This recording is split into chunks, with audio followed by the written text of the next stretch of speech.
Hello friends, स्वागत है आपका कामेश्वरी दीप चैनल पर। आज मैं आपसे बात करूंगी कि हमें कभी किसी अजनबी की चिकनी चुपड़ी बातों में नहीं आना चाहिए। उन पर कभी विश्वास नहीं करना चाहिए। उन पर तभी विश्वास करें जब तक कि आप उसे अच्छी तरह से जान नहीं जाते। तो कैसे? तो आइए सुनते हैं एक कहानी।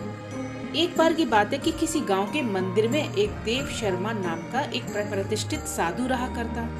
गांव में सभी लोग उनका सम्मान करते। भक्तों से दान में तरह तरह के वस्त्र, उपहार, खाद्य सामग्री और पैसे मिलते। उन वस्त्रों को बेचकर साधु ने काफी धन जमा कर लिया था। साधु कभी किसी पर विश्वास नहीं करते, हमेशा अपने धन की सुरक्षा के लिए चिंतित रहा करते थे। वह अपने धन को एक पोटली में रखा करते। जहाँ भी जाते वो हमेशा उस पोटली को अपने साथ ले जाते। उसी गांव में एक ठग भी रहता था। बहुत दिनों से उसकी नजर साधु के धन पर थी और ठग हमेशा साधु का पीछा किया करता, लेकिन साधु उस गठरी को कभी अपने से अलग नहीं होने देता। आखिरकार ठग ने एक बार एक छात्र का वेश धारण किया, साधु के पास चला गया।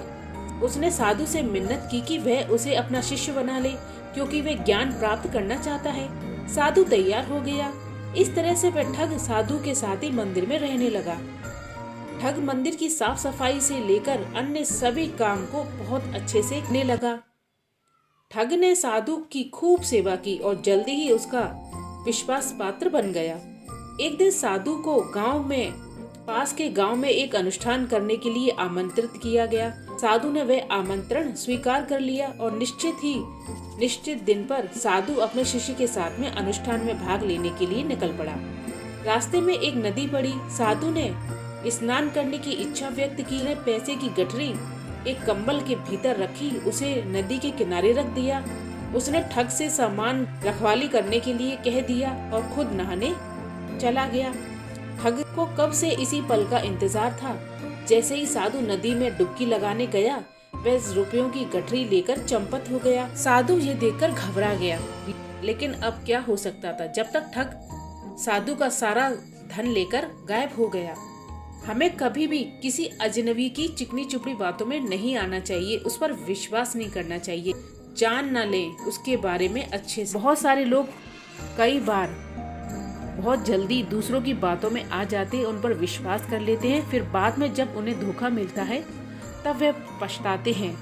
तो इसलिए कहा जाता है, जब तक आप किसी को जाने नहीं, पहचाने नहीं, तब तक उसके बारे में अच्छे से आपको जानकारी ना हो जाए, तब तक आप किसी पर विश्वास मत कीजिए। धन्यवाद फ्रेंड्स। अगर आपको मेरा वीडियो पसंद आया तो इसे लाइक जरूर कीजिए, सब्सक्राइब कीजिए मेरे चैनल को।